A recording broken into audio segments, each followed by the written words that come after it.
Welcome to the second of the Hayley-Roxanna Crafts quick cross stitch videos, where I share information, hints and tips on one area of cross stitch in a short video. In this video, I will be focusing on preparing your cross stitch fabric. I will be using Aida fabric in this video, but the same ideas apply even if you are using an even weave or a linen to stitch on. Now, I know sometimes you just want to get on with a new cross stitch project as you are excited to get started, but taking time to do a little extra work before that first stitch can actually lead to an overall happier experience. Once you have decided what you are going to stitch, you need to decide how much fabric you will need.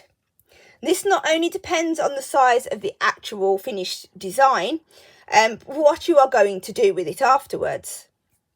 Sometimes the instructions will tell you what size fabric you will need, but if you need to work it out for yourself, you can calculate the size of the finished design and then add on the extras you will need for framing or making it into a hanging decoration, a cushion, bunting, or whatever you are using it for.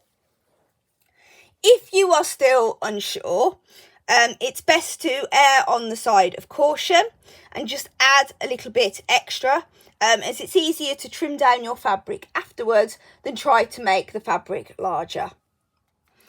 Once you know the size of the fabric that you need, I always use pins to mark out where I need to cut the fabric, like I've done here. Sometimes I will actually just put pins in first to the size of the actual design and then either count or measure out to where I want the pins for cutting, just to allow for the extra fabric I will need around the edge for whatever I'm making my finished cross stitch into. Sometimes I will just literally count the squares to get to the sizes. Other times I may use a measuring tape and actually measure the design and then mark it with pins. You can do whichever you prefer. Sometimes I will actually do both. I will count it out and then measure it with my measuring tape just to make sure I'm happy with the size.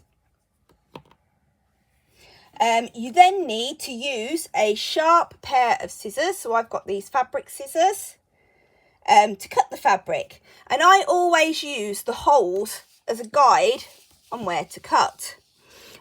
So for instance here, I know from where my pin is, I need to cut along this point here, and I will just take my scissors and snip along where the holes are, and I will use those holes, cutting hole to hole, to help keep the line nice and straight. If your cross stitch comes as a kit, the fabric should already be cut to the correct size, so you won't need to do these steps. Once you have got your fabric cut to size, depending on the threads you are going to use to stitch the design and what you are going to do with the finished cross stitch, you may need to wash your fabric at this point.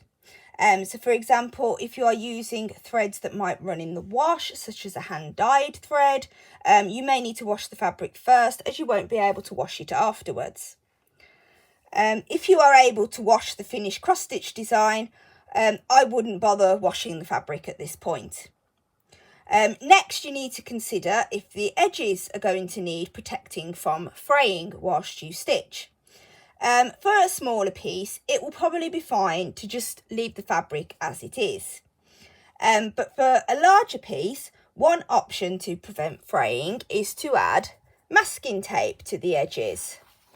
Ideally, you need a low adhesive masking tape or even a painter's tape. And then you just cut a strip of masking tape, although sometimes you can literally just rip it. Okay, sometimes it will rip like so, and I'm going to take a different piece, and then you just stick half onto the one side of the fabric like that, flip it over, and then you can just fold it over to the other side, and then take a pair of scissors, not your sewing scissors or your fabric scissors, just a normal pair of scissors, and you can trim any excess masking tape off, and you just do that all round all the sides. If you are doing a larger cross stitch, you may need to do the sides in sections just to stop the masking tape from twisting up. So this is the cross stitch I am currently working on, and I've put masking tape around all the edges apart from the top, which has already got this sort of binding on, so that's not going to fray.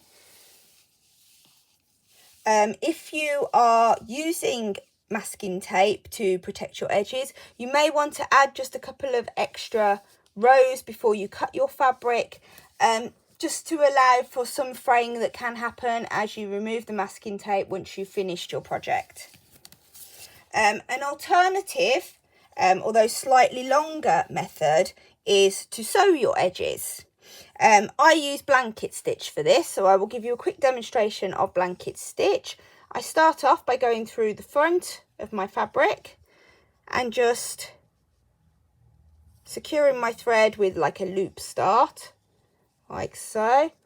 And then I just go along a couple of holes, insert my needle, and as I push it up, I make sure that the thread is behind the needle so that as you pull through, it catches. Like so. Like I said, this is a slightly longer method for preparing your fabric. If you have access to a sewing machine, you could also use like a zigzag stitch on the sewing machine, and that would be slightly quicker to do it. I often use blanket stitch to prevent fraying when I've finished a cross stitch, like I've done on this Simba design that I've stitched. So you can just about see it there. You can do the blanket stitching in a colour that matches your fabric, or you can do it in a contrasting colour. Other alternatives you can use to help prevent the fabric edges from fraying is to cut the edges with pinking shears, which are like the zigzag scissors, or to use a fabric sealant. Although you would have to wait for this to dry, so it may be a bit longer before you can actually start stitching. If you have any questions about preparing your fabric, please pop them in the comments. In next week's quick cross stitch video, I will share some ways of holding your fabric while stitching.